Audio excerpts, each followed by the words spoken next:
My name is Nicolette Haratunian. I serve as the Education Programs Manager at the PAD Project. We are a 501c3 nonprofit organization. We are technically based out of Los Angeles, but we also have team members and staff members around the globe, particularly in India, which is where our first partnership was based. So thank you all for joining today. I think I'll start sharing my screen and we'll get started.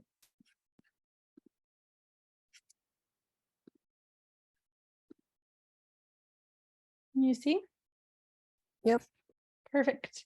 So if you have never heard of the PAD Project before, like I said, we are a 501c3 nonprofit organization, and we believe that a period should end a sentence, not an education. That is actually a famous tagline of ours. If some of you have seen the film Period End of Sentence on Netflix or on YouTube, that is a product of the PAD Project and is a big part of our story. So I'll get started and kind of share the rest. So the PAD Project began when high school students in North Hollywood learned that girls that their own age were missing school because of their periods. They raised funds and essentially developed a pad making machine with a nonprofit that is based out of India called Action India, and they documented that entire process on film. So they went to the UN, the United Nations Commission on the Status of Women, with their English teacher, Melissa Burton. And there they met the first person who ever developed a low-cost sanitary pad machine and learned a lot about what the issue of period poverty and menstrual poverty was, not only worldwide, but also in the United States. They essentially were connected with an NGO in India called Action India, based out of New Delhi, and they began a partnership with them. The funds and the pad making machine went to that nonprofit in New Delhi, and with their assistance, the PAD Project was able to implement a pad machine in a village in northern India. And that is kind of how our first international partnership began. That entire partnership was documented on film and essentially went on to win an Academy Award, or some of us call them Oscars. And that really skyrocketed the PAD Project into the global atmosphere. It really gave us a lot of attention in news and media. And if you can see the picture in the bottom, that is Melissa Burton in blue. She is the executive director and founder of the PAD Project. She's also an English teacher at a school here in Los Angeles. So she is the big boss, and she has won an Oscar along with many of her students who participated in the production and execution of Period End of Sentence. If you have not seen the film, or if you've never heard of the film, Period End of Sentence can be found on Netflix or YouTube. It is a short documentary all about that first partnership that we based in India. As a result of that, excuse me, as a result of kind of that global attention, the PAD Project formally became a 501c3 nonprofit after winning the Oscar, because so many people around the world really wanted to participate and really wanted to engage with our work. And we found that it was just a lot easier when you establish nonprofit status, so that more and more people around the globe, A, trust your work, and B, know that they're doing the good thing with us. So now the PAD Project is a 501c3 that essentially funds menstrual health programs across 13 countries. Again, a little bit about the journey. This is just a short timeline. In 2013, that's when the students and their English teacher traveled to the UN. 2015, the partnership with Action India was formalized. 2017, the funds were able to be deployed to Action India and were able to be dispersed to the village in northern India.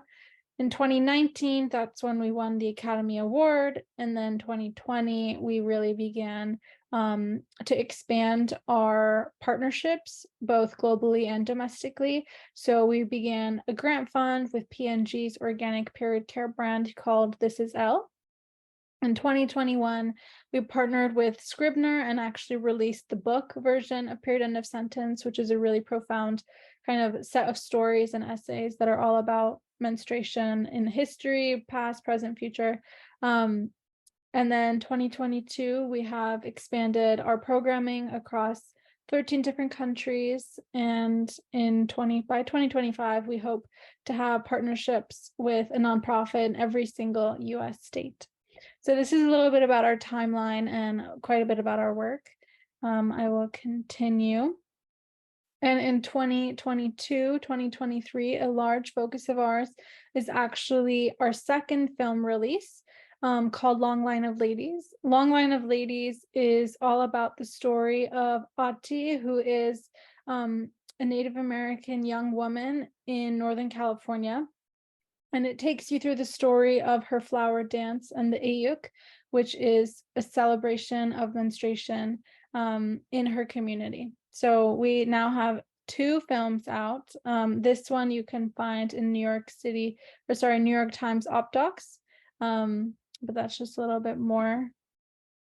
So ultimately, I think a lot of you have been focusing on menstrual poverty or period poverty. You've learned a little bit about it from what I've heard, but I'll just run you all through it so we're all on the same page.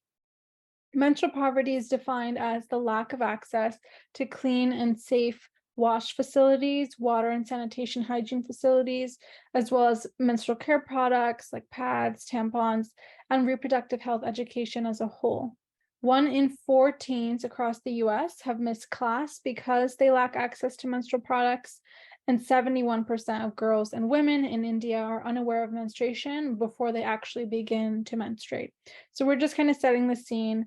Again, like I said, a lot of our programming in the earlier days of the PAD project was based specifically in the United States and in India.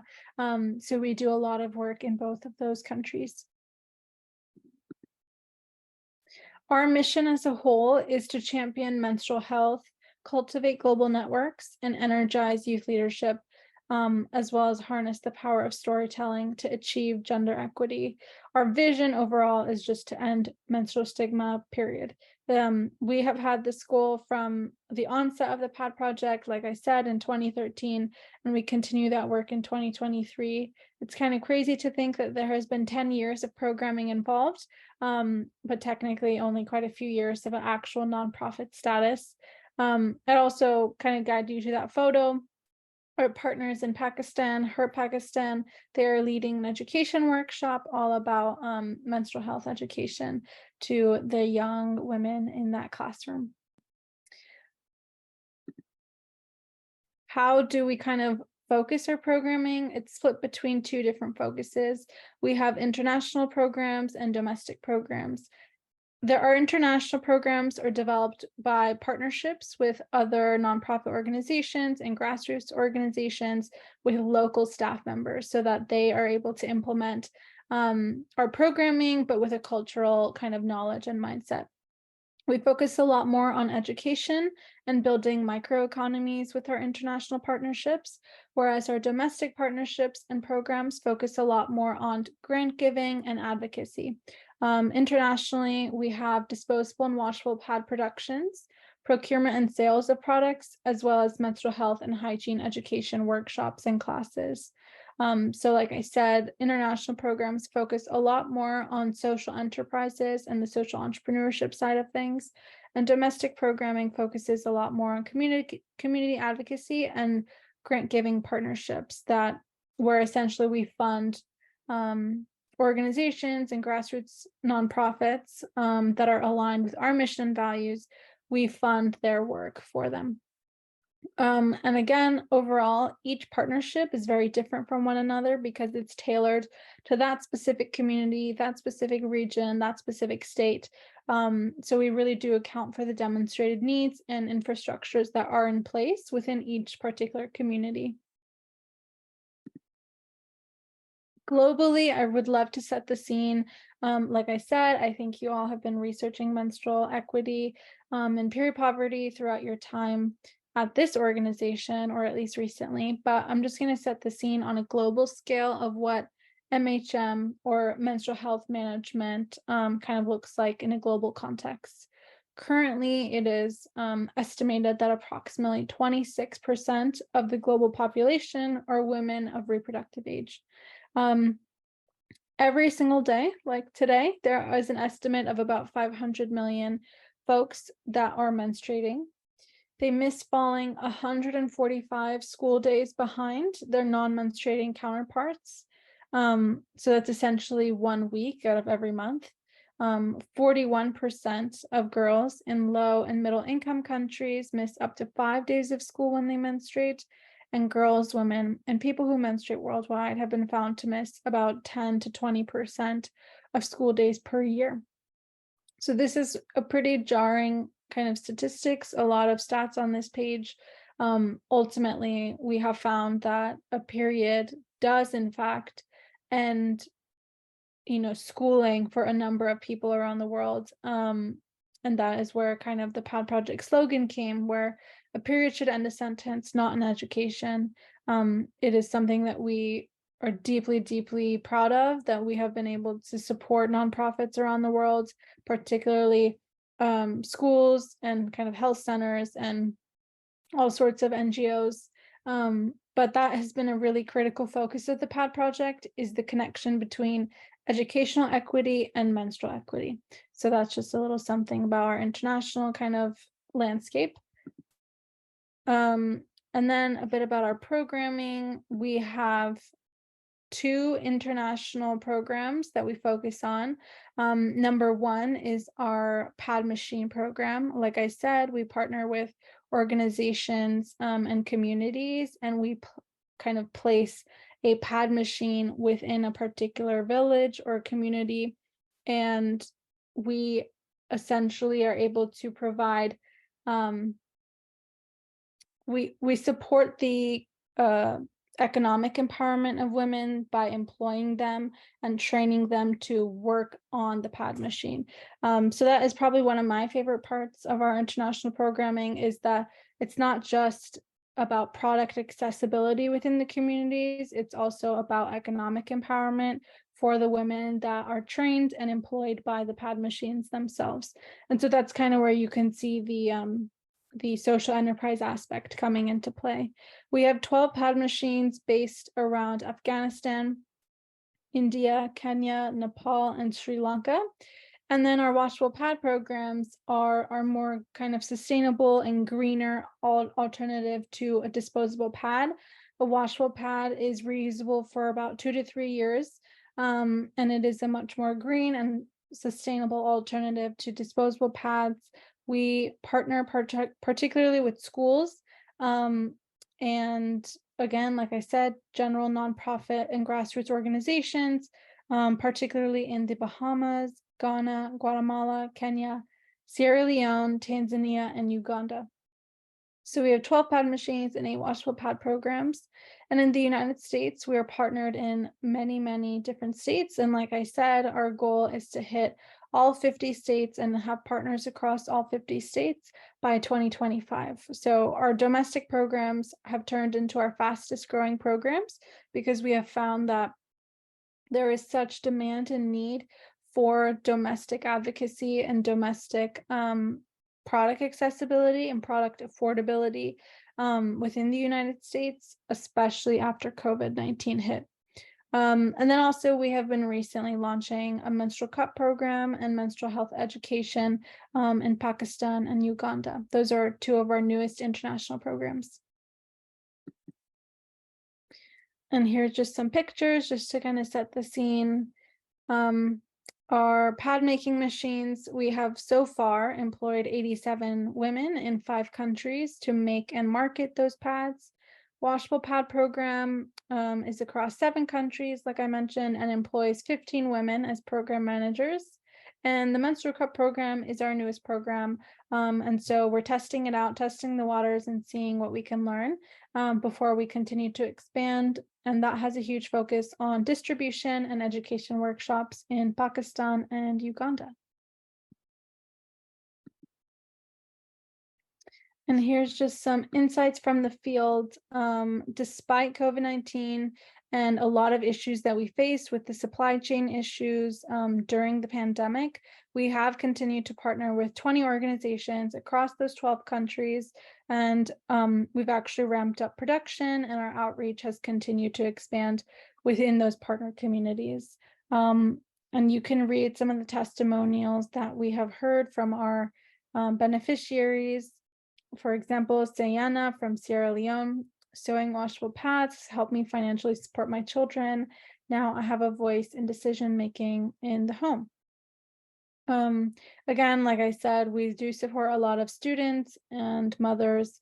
And so far we have produced over, I believe, 400,000 pads and employed 87 women. And here's a little bit about where we work. If you're interested in learning more about each of our partners, I really recommend going on the PAD Project's website. I won't run you through all of our partners, but these are a lot of our international partners on this list. Like I said, in all the different countries that we're based in, split between pad making machines, washable pad programs, and menstrual cup programming. So if you have a country that you're particularly interested in learning more about or supporting menstrual health management through that in that particular country, I would definitely recommend visiting our website and learning more, as well as just supporting the PAD Project's programming and even continuing to follow our NGO partners as well. And to kind of frame what it looks like within the US, menstrual health management in the US is also a huge issue. Almost 17 million people who menstruate within the US are living in poverty. 1 in 5 menstruators have struggled to afford and not been able to purchase menstrual care products. So one of the key differences that I always like to highlight when I'm working at, when I'm giving a speech or a webinar, is that domestically you face particularly an issue of product affordability, right? Like you can go to a supermarket and you can go to a grocery store, a drugstore, and you can pick up a box of pads and tampons. The problem is that you can't always afford to purchase the products, especially when you need it. Whereas internationally, there is a much larger problem of product accessibility. There is just no access to products within rural communities, especially. So that is kind of a big difference that I like to point out. But in the US, we have found that actually 1 in 4 students miss class due to this issue. 4 in 5 have missed class time, or at least know someone who has missed time because they didn't have adequate access to period products.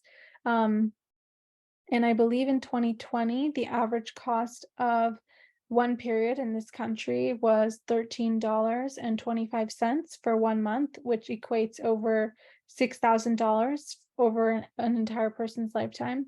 And in 2023, the number has skyrocketed to $20 a month due to a sharp increase in costs. So that's a huge, huge difference, and a huge kind of jump from $13 to $20 in the US alone.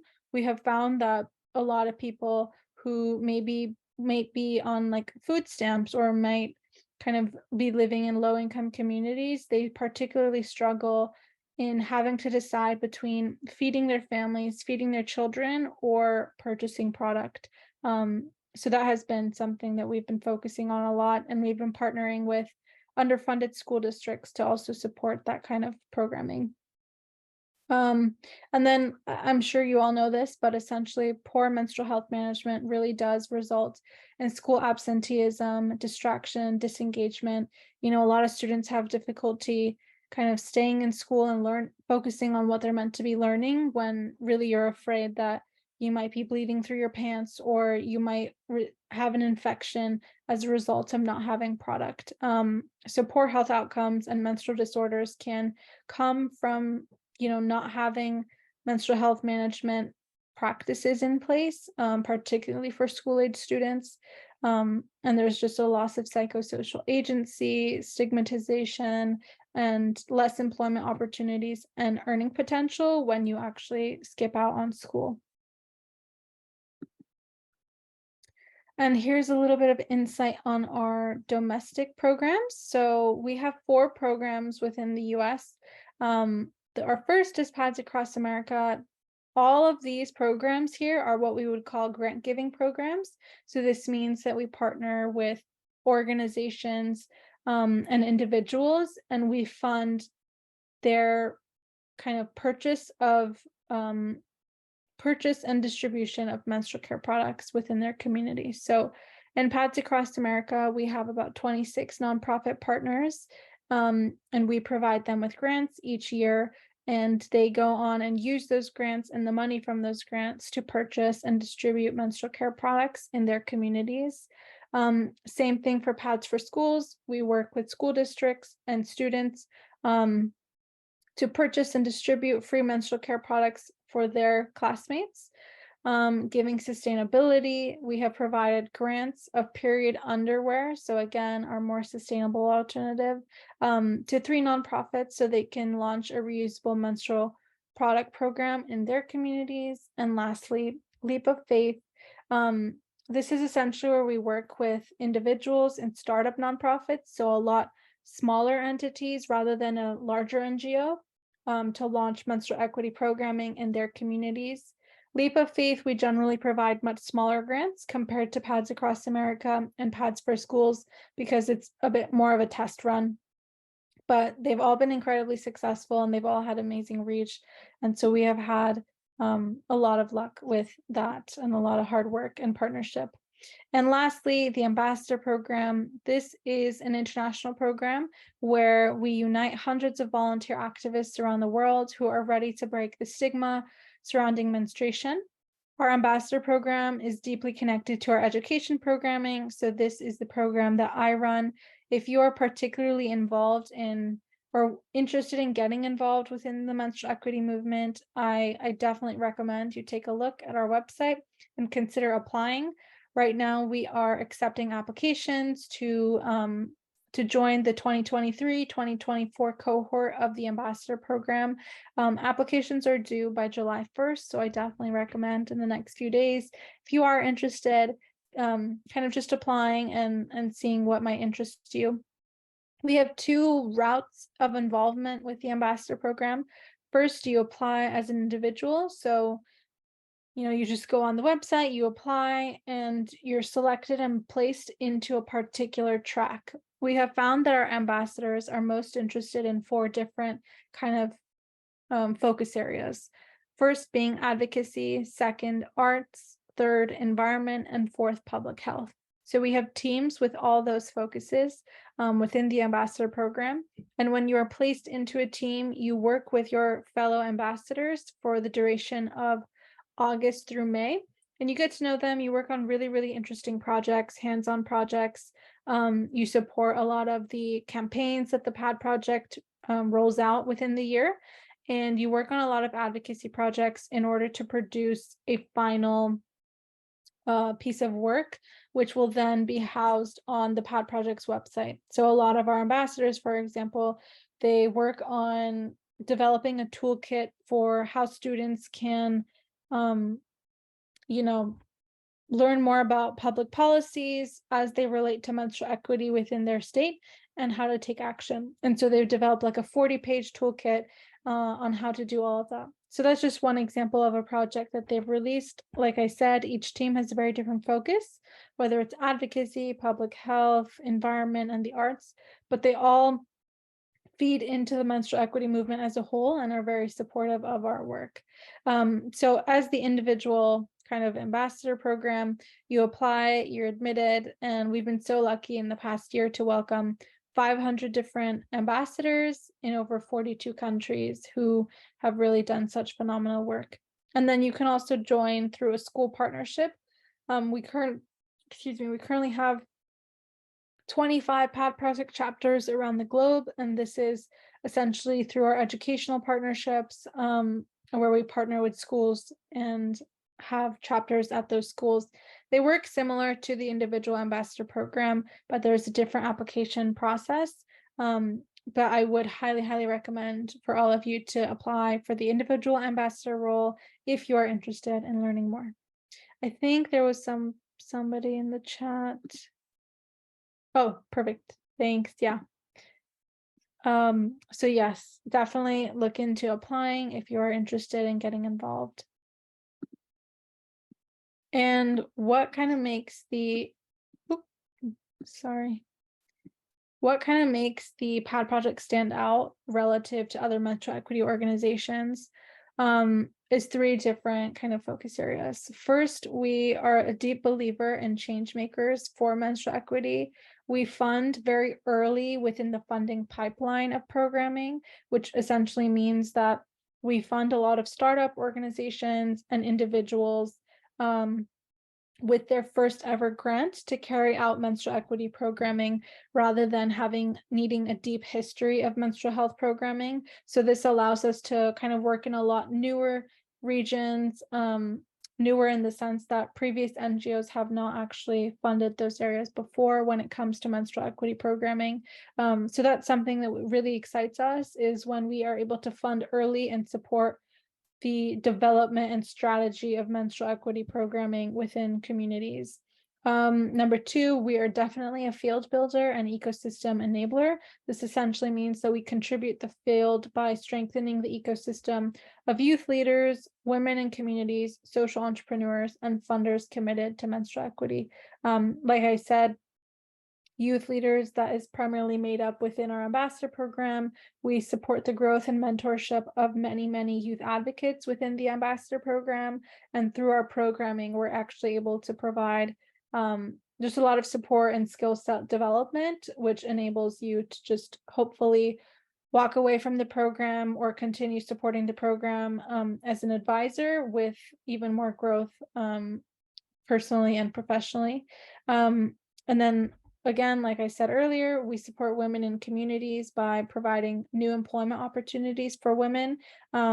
These communities generally don't have employment opportunities for a lot of the women because they're more traditional communities where the man of the house might be the breadwinner. But we employ women, and that is a huge part of our international programming that we're proud of. Same with social entrepreneurship, building microeconomies within each community, and funding committed specifically to menstrual equity, which also connects to educational equity as a whole. And last but not least, we're huge advocates for product choice. A lot of folks are really starting to realize now more and more that there are different product options. You have the traditional disposable pad, disposable tampon that I think everyone kind of becomes aware of within their early days of schooling, particularly in the US. If you have, if you have sex ed and people are teaching you how to use a pad, how to use a tampon. But product choice for us ultimately means providing an array of options and having the beneficiary get to choose what works best for them. So we co-design culturally sensitive programs with the NGO partner to eliminate stigma surrounding menstruation. In some communities that we work with, it is not culturally appropriate to utilize a tampon, and therefore we don't run into that community and say, you have to use a tampon. This is the product that we're choosing for you. We really work with community members and elders to make sure that the product choice is there and it exists. And in many of our programming domestically, you have a lot of choices: pads, tampons, period underwear, reusable washable cloth underwear. So we have a lot of options, as well as menstrual cups that I mentioned is one of our newer programs. And again, how to get involved. Like I said, really applying to the ambassador program is my best piece of advice. I think we have had so many youth advocates who are probably the same age as many of you, really based out of high school and college aged groups, and they work with us to develop their menstrual equity skill set and advocacy skill set. And it's something that we are really proud of that we've been able to kind of work on. And if you have any questions or want to get in touch with us, you can always email us or follow us on Instagram, Facebook, and Twitter to stay in touch. But I believe that is the end of my presentation, and I'll pass it back to Audra. Yeah, thank you so much for for giving that amazing presentation. We mainly wanted to bring you in because of the story behind the PAD project and the fact that these high schoolers were able to make such a great product and able to spread awareness about this issue that they saw not even in their community but internationally. And with this group of mainly high school students, some college students, we wanted to show how young people can get involved socially and just be more aware of global issues. So we do have some questions prepared, but if anyone here wants to ask a question, I'll give you guys a minute to like raise a hand or just shout it out if you want to. And if you don't feel comfortable reading your question out loud, you can just private message me.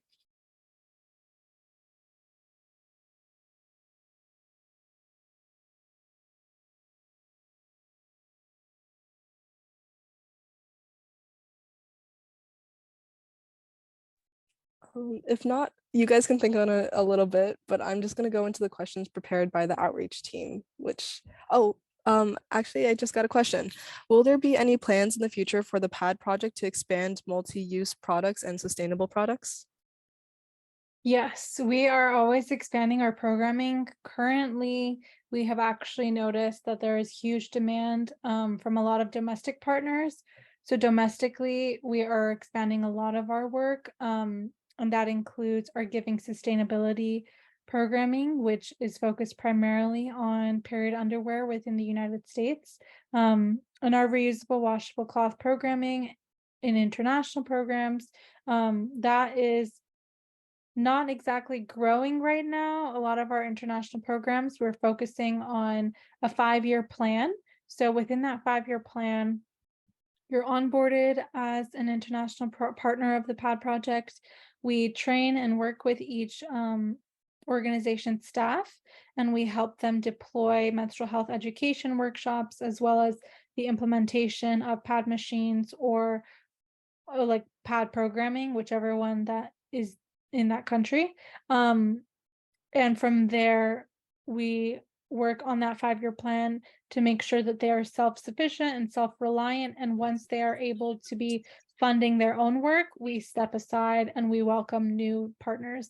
So internationally, we have that 5-year plan in place, whereas domestically, it is grant giving. So it's all about like funding programming on a regular like kind of pattern and making sure that they grow in a sustainable way.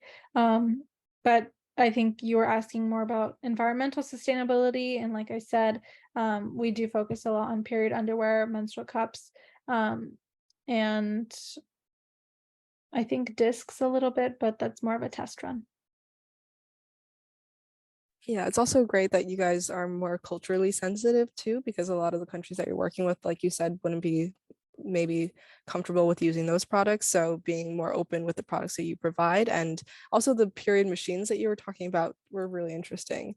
If anyone has any other questions, you can just send them to me along the way, but I'm just going to go into the questions prepared by the outreach team.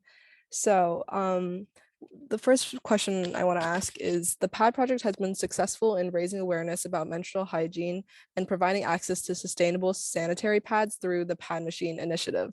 What are some key challenges you faced while implementing the PAD machine project in various communities and how did you overcome them? So I think that's a great question. Some of the challenges that come up just generally when you do work in a different country is needing to be culturally sensitive, learning a lot about the culture before you enter that landscape. So we do have a 6-month kind of research timeline where we work with the NGO that reached out to us and wants to partner with us. Some of our I guess, requirements that we actually have in place are that the NGO that is working on the ground has a local staff. So that means they are from that community. They have a voice in community stakeholder kind of relations. And essentially that means like they speak the language, they understand religious kind of circumstances depending on which region we're working in. They understand different types of dialects within that community. So I think that's probably one of the biggest advantages that we have is that we only truly do work with people who are from those communities and who can support the communities long term. So I think a lot of the problems, or not problems, some of the tougher parts of working internationally always is language barriers. But with that kind of requirement in place, we've been able to overcome it. Um, and also supply chain issues were a huge, huge problem, not just for us, but for literally every business and NGO out there, particularly during the COVID pandemic. Supply chain issues and transportation of the pad machine from one country to another, like going through customs in an airport was a really big issue for us during the pandemic, but we were certainly able to overcome it. And we actually found that like many of our international partners built a lot of resiliency and sustainable practices within their programming through that kind of tough time. So I would say language barriers and supply chain issues. Um, but certainly supply chain issues were an issue during the pandemic, and we've been able to jump back from that. But language is just an ongoing thing when you work in international development. Thank you for answering that question. And the next one's about the ambassador program. So, what are the main ways you have seen your ambassadors grow from being involved in the PAD projects program? That's a really good one. Something that I have found, which just brings me a lot of joy, and something that I was not thinking of when we initially designed the ambassador program, was that ambassadors who went through the program, ultimately at the end of it, we knew that they were a lot more comfortable talking about menstruation, engaging with menstrual equity advocacy as a whole.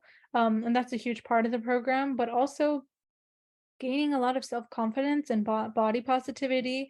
That was something that I wasn't initially thinking of when we designed the program, but talking to ambassadors, reading their testimonials, seeing what they were most happy about, I think um, that was a real big surprise to me, and it was something that brought me a lot of joy, knowing that they were a lot more self-confident, both within using their voice in advocacy as well as just a lot more self-confident with their bodies, because that is something we talk about in the program, but it's not a key focus. So I'm glad that's something they got to take away.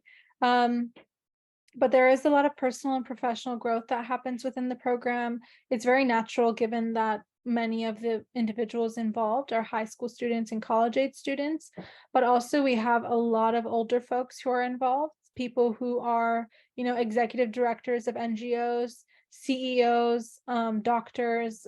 So it's a very wide range of who participates in the ambassador program. But I think having an intergenerational program has certainly worked to our advantage, um, and is something that really is exciting about the program. And this is more personal to you, but could you explain kind of your path to getting to the PAD project and the how you got to your position? Because with our webinar series, we try to inform our members about how they can work in social justice and work in nonprofit, just generally the field of Yeah, nonprofits. that makes So total sense. yeah, just Of course. yeah. So I graduated from university in May of 2020. I'm sure many of you remember what was happening then. My initial plans were actually to move abroad, to Armenia, where my family is from, and work for like as an impact consultant for different NGOs and social enterprises there for a couple of years. But with the shutdown of travel, that completely changed at the end of my kind of when it was essentially time to graduate, because we were so unsure of what COVID might look like at the time.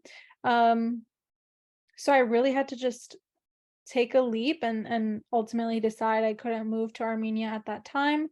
Um, and I decided to just take an internship at a nonprofit that I was actually a huge admirer of. One piece of advice that I always give to students who ask me about like career development is, if you meet someone or encounter someone through like exactly this, like a webinar series, and you think to yourself, wow, like I really want their job. That sounds amazing to me. That's very cool. I would contact them and really talk about their journey to that role. What did they study? What internships did they have? What kind of programming are they involved in? So all that good stuff.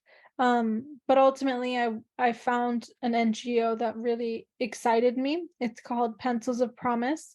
They focus a lot on educational equity and particularly in building schools within Ghana, Guatemala, and Laos. So three different continents, three very different countries, but a lot of impact. And so the time that I began my internship there, I had a huge advantage in the fact that my manager was very trusting of me and gave me a lot of autonomy. So I worked on a number of different projects and I led a number of different projects as an intern. One of them was working with the Pencils of Promise's newest partner called the PAD Project. So, in my role as the impact intern at Pencils of Promise, I was introduced to their partner, the PAD Project, and worked on implementing a washable pad program within two of the schools in Guatemala that we were working with. So, it was essentially a pilot program. We were testing it out, seeing how students would react. And seeing how community members would welcome the program or not, and iterating from there. Um, and as you can imagine, working with the PAD project, it was very cool, very exciting. I just was a huge fan of global development in general, and getting to work kind of in the front line of that during the pandemic was very exciting. Um, and when my internship was done, there happened to be an opening at the Pad Project team. And because I had already worked with them, they kind of had their eye on me. And ultimately, after some interviews, they gave me the job. And I've been here for 2.5 years now. And I now run education programming. Thank you for sharing that. Yeah. And it's definitely very inspirational seeing how you've been able to go through from one org to the other, and kind of really shows the importance of networking. Definitely. Yeah. This is more about the PAD project's work specifically, and this is another question from one of our members. The PAD project's documentary period, End of Sentence, won an Academy Award and played a significant role in raising global awareness about menstrual hygiene. How has this recognition and the subsequent attention influenced the organization's efforts to advocate for menstrual equity, both on a local and global scale? That's a really great question. I think it's a two-parted question, so I'll take it piece by piece. First, we I think were in total shock when you win this huge award that brings you has all these eyes on you, a lot of new global attention. Um, and after the Oscar was won, the Pad Project's email account like thousands of emails every single hour. It was just an insane overflow of support and love for the mission, the vision, the program, the partnership. Um, and so it was a very positive and sweet kind of moment for us. And what I'm told, particularly about that time, was that you noticed a lot of the individuals that were reaching out to us were students or teachers who really resonated with the fact that this was a youth-led movement and a youth-led initiative. And that was very touching. And so a lot of people, they just donated $1, $5, $10, nothing crazy, nothing like $100,000 coming our way. But we found that the $1, the $5, it all added up to a beautiful kind of contribution to the PAD project. And that's when we were able to become an official nonprofit. And from that, a lot of our programming, which I think the second half of the question is a little bit about public policy and our role in public policy. Um, the PAD Project's programming has truly expanded incredibly quickly, which goes to show the demand that is in place for menstrual equity and just menstrual health management as a whole. There's a huge gap in that realm, both in government, in schools, even in healthcare as a whole. So we have been able to fill that gap as best as we can. We're not perfect. We're not like meeting every single person in the United States, and able to provide all the product that they need, but we certainly do our best. Um, and in terms of public policy and local versus kind of maybe statewide and national involvement. We have all of the above because, namely, due to the ambassador program. So a lot of our ambassadors do engage in public policy. We've had individuals lead school-wide initiatives for free product at their schools. A lot of our students have had success in through their ambassadorship in turning their schools into a free menstrual care product destination, or I should say not destination, but a school. And locally, we've had a lot of involvement in kind of um, city or statewide legislative changes. One of our ambassadors, I think last year, she spoke to the entire state of Washington and was able to enact change with menstrual health there. And then federally, our ambassadors have not, we haven't put anything into law yet, but um, we have had a lot of success with public policy changes on a very local scale through all of our ambassadors. And like I said, one of the most advantageous parts of that program is that it has an international reach. So if you work on a team, you're usually going to work on a project with someone who might be from Taiwan, Australia, Korea, Mexico, Brazil. Like, we have such a wide reach, and when you think about local change, but with that wide of a reach, there is generally a lot of impact involved.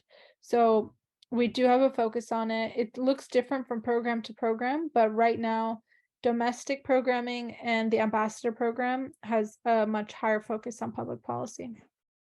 Yeah, and while we're on the topic of the ambassador program, since we have some students here, could you kind of tell us about what it looks like? I know it's virtual, but is it weekly meetings or just what's the format of it? Yeah. So there are two ways to get involved. Number one would be through the application portal that I mentioned. And number two is through a school partnership. Right now, our school partnerships are on hold because we have such intense demand for it. So we're not accepting new partners at this time, which is why I'm very much encouraging you to apply through the individual platform if you are interested in getting involved. Um, what that looks like: when admitted to the ambassador program, you are placed into a specific team that essentially is led by two advisors. Advisors are ambassadors who have been through the program, who really excelled at it and were granted a leadership role. And so now they're leading a team. And so there is a lot of opportunity for growth there as well. You can go from an ambassador to an advisor to a chair position. And from that, that's kind of our upward mobility within the program. It is a volunteer program, so it's totally based on your time and your availability. We do ask that people participate in two monthly meetings with their team. Each meeting is about an hour. And then we also have one cohort wide meeting every single month where the entire cohort gets together and focuses each month on a very different issue. So we might have periods in prisons and what that might look like one month. We might have menstrual equity in refugee camps and what that might look like. And we bring in speakers and we bring in a lot of subject matter experts, and we learn from one another through that. So each month, the cause kind of changes, or I should say, the focus area changes with the cohort-wide meetings, but overall, it's not too large of a time commitment. But we do ask that there is active involvement both within um, the project with the team, and then individually, we do ask each ambassador within their community to lead a product drive. So, you might partner with a local homeless shelter, collect product for them, and donate it on behalf of the PAD Project's ambassador program. We ask you to do a film screening or a book reading of Period End of Sentence, because that is a huge, huge awareness building campaign and tool that we have used to have that global footprint.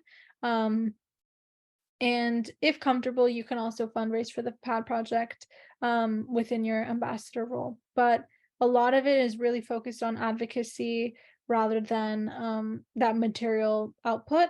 And yeah, it's a way to kind of get to meet people, make new friends, connect with individuals virtually. A lot of our ambassadors also happen, like if they live in the same city, they can connect in person if they want to, but our programming is virtual for the individual ambassador program. For schools, it's very different. It's kind of like, you develop a school club. So you have pad project chapters in each school, and they work with their classmates to do, like I said, a little bit more smaller scale but localized impact. Whereas the teams on the virtual programming have a much wider and international impact. Thank you for clarifying all of that. And as we near the end of the hour, I'm just going to ask you one last question. What is one thing you wish everyone knew regarding period justice? That's a good question. What is one thing? Honestly, I wish they knew how many people it impacts on a daily basis. Um, I think I think with menstrual equity, it has always been overlooked and underfunded. People don't recognize how vital menstrual health is in one's overall health. This could be physical health, mental health, emotional health. Um, and the fact that it is not just a problem overseas. We have a lot of individuals in the United States who think that every single person has access to all these products and can afford all these products. And there's just a little bit of like education that needs to be taken place. Um, so yeah, I think I would say that it impacts a lot more people than individuals realize, and B, um, it's not just internationally an issue, it is also an issue right here in the US.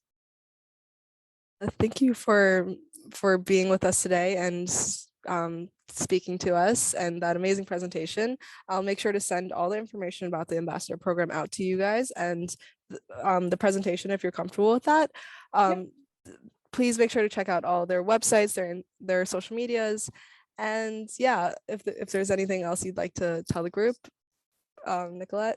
I just appreciate your time. I think honestly, if you are already involved with Justice Ed Project, I'm sure you would be a good fit for the ambassador program, given that you're already an advocate and an activist in your own way. If anybody has any questions, feel free to email, the emails that you'll find on our website. There's a lot more information there. Feel free to follow the Pad Project just to keep up with us, but also we have some amazing memes on there when it comes to periods, so it's also just fun. Yeah, thank you so much for meeting with us today. And I think that's the end of this webinar. Thank you all for coming and spending your Wednesday night with us or afternoon. Thank you for having me. Have a good one, everybody.